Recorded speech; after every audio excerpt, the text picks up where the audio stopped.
Assalamualaikum warahmatullahi wabarakatuh. Halo guys, hari ini aku akan menjelaskan tentang penggunaan GetX eh, pada project Flutter yang aku buat.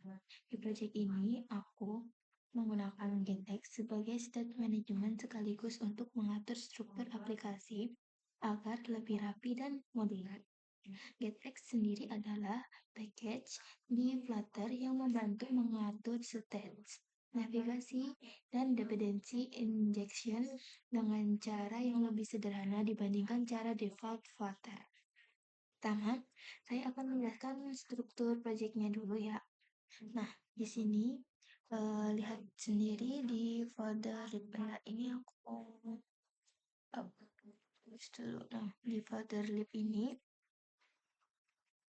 di dalam folder ini ada dua bagian besar, yaitu data dan modules. Pembagian ini bertujuan supaya project tidak berantakan dan setiap bagian punya tugas masing-masing.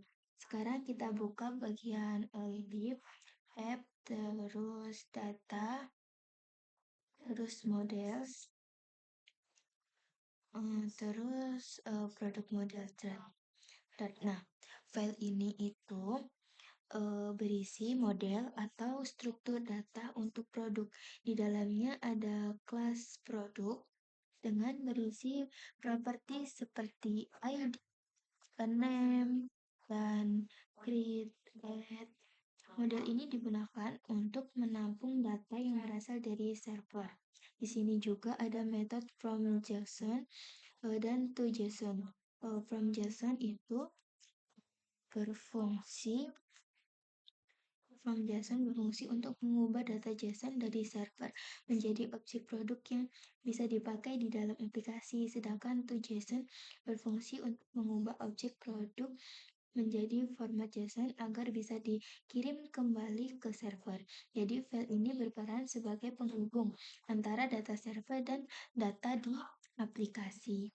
Oke, selanjutnya kita akan buka bagian profit. Nah, di sini ada produk provider. Nah, untuk file ini itu berfungsi untuk mengatur komunikasi dengan server atau dengan database. Di dalamnya ada function untuk menambah data menggunakan metode post, mengedit data menggunakan patch, dan menghapus data menggunakan delete. Nah, profit ini itu menggunakan get connect dari GetX ya. Nah, untuk menentukan HTTP request, jadi semua proses dan proses kirim dan ambil data dari server dilakukan di sini, bukan di tampilan atau controller seperti yang ada di Laravel. Oke, berikutnya kita akan ke folder modules. Nah, di dalamnya ini juga ada beberapa folder seperti add, edit, dan home. Setiap folder ini mewakili satu fitur dalam aplikasi ya guys. Nah, sekarang kita coba buka yang bagian add ini.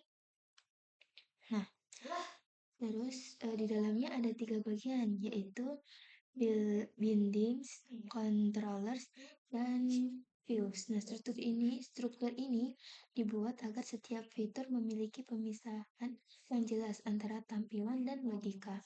Nah, kita pertama akan buka bagian controllers. Nah, di sini ada file lagi yaitu add controller. Nah, biasanya controller biasanya kan extend GetX controller supaya bisa menggunakan fitur state management dari GetX. Di dalam model ini, kita mengatur data dari input user, memanggil profit untuk menyimpan data ke server, dan mengatur navigasi setelah proses selesai. Jadi, controller adalah penghubung antara view dan feeder. Nah, selanjutnya yaitu kita ke view ini, add view dart ini, yaitu yang berisi tampilan atau user interface. Di sini terdapat text field. Nah, itu tuh Untuk input dan button untuk menyimpan data. Nah, view hanya bertugas menampilkan tampilan dan memanggil function dari controller ketika tombol ditekan. View tidak berisi logik yang berat karena semua logika sudah dipisahkan ke controller. Ini membuat kode lebih bersih dan mudah dipahami. Kemudian kita ke bagian buildings. Di sini itu berfungsi untuk mendapatkan controller menggunakan getX. Biasanya menggunakan getLazyPath atau getPath. Tujuannya supaya controller otomatis dibuat ketika halaman dibuka. Jadi kita tidak perlu membuat controller secara manual di dalam view. Kalau dijelaskan alurnya, ketika user membuka halaman add, bidding, dan menginisialisasi controller, kemudian view akan menampilkan from input saat user mengisi data dan menekan tombol simpan. View akan memanggil method di controller. Controller lalu memanggil prompt untuk mengirim data ke server. Setelah berhasil, controller bisa mengatur navigasi kembali ke halaman sebelumnya. Semua proses ini berjalan dengan struktur yang rapi karena setiap bagian punya tanggung jawab masing-masing. Nah, selain itu, GetX itu juga mempermudah state management dengan menggunakan variabel reaktif seperti OBS. Tampilan bisa otomatis berubah ketika data berubah tanpa perlu menggunakan set stats. GetX juga mempermudah navigasi dengan perintah seperti get to and dan get back tanpa perlu menggunakan konteks. Hal ini membuat kode lebih sederhana dan lebih mudah dibaca. Jadi secara keseluruhan penggunaan GetX ini itu di project ini membuat aplikasi itu menjadi lebih struktur, menjadi modular dan mudah dikembangkan. Model mengatur struktur data, profit mengatur koneksi ke server, dan controller mengatur ke login. Dan view untuk mengatur tampilan. Dan untuk bidding itu mengatur dependency injection. Dengan pemisahan seperti itu, project menjadi lebih rapi dan scalable untuk pengembangan ke depannya. Nah, selain itu, alasan aku menggunakan struktur modular seperti ini itu agar ketika aplikasi semakin besar, kita tidak kesulitan dalam mencari file atau mengembangkan fitur baru. Misalnya nanti ingin mengembangkan fitur detail produk atau fitur pencarian, kita tinggal membuat folder baru di dalam modules tanpa menggunakan struktur yang sudah ada. Jadi setiap fitur berdiri sendiri dan tidak saling tercampur. Lalu dari sisi maintenance atau perawatan aplikasi, struktur seperti ini juga itu memudahkan debugging. Jika terjadi error pada proses penyimpanan data, kita tahu bahwa kemungkinan besar masalahnya ada di provider atau controller, bukan di view-nya. Begitu juga jika tampilan tidak muncul dengan benar, kita bisa langsung mengecek file view. Jadi pembagian tanggung jawab ini membuat proses pengembangan lebih terarah. Dari sisi performa, Getback juga cukup ringan karena tidak menggunakan banyak boilerplate code seperti beberapa state management lainnya. Jadi kita tidak perlu membuat banyak kelas tambahan hanya untuk mengatur perubahan data.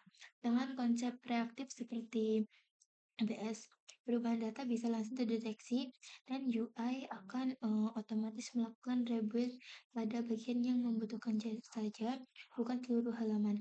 Ini membuat aplikasi tetap efisien. Selain state management, GetX juga menyediakan sistem routing yang lebih sederhana.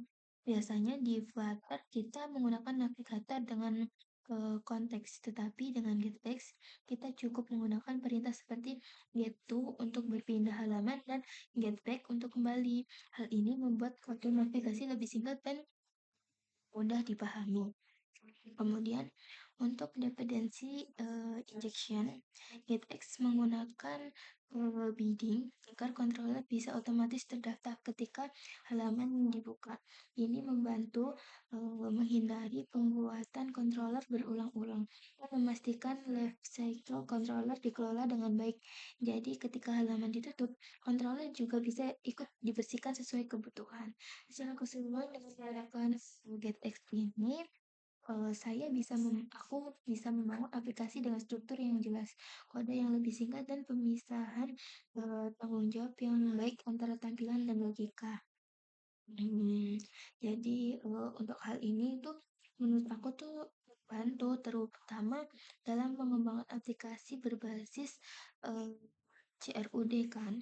Nah, seperti project yang aku buat ini karena alur data dari user ke server dan, kembali lagi ke tampilan itu menjadi lebih terorganisir dan, mudah dipahami. Jadi itu, eee, lebih, eee, nyaranin buat Gettex.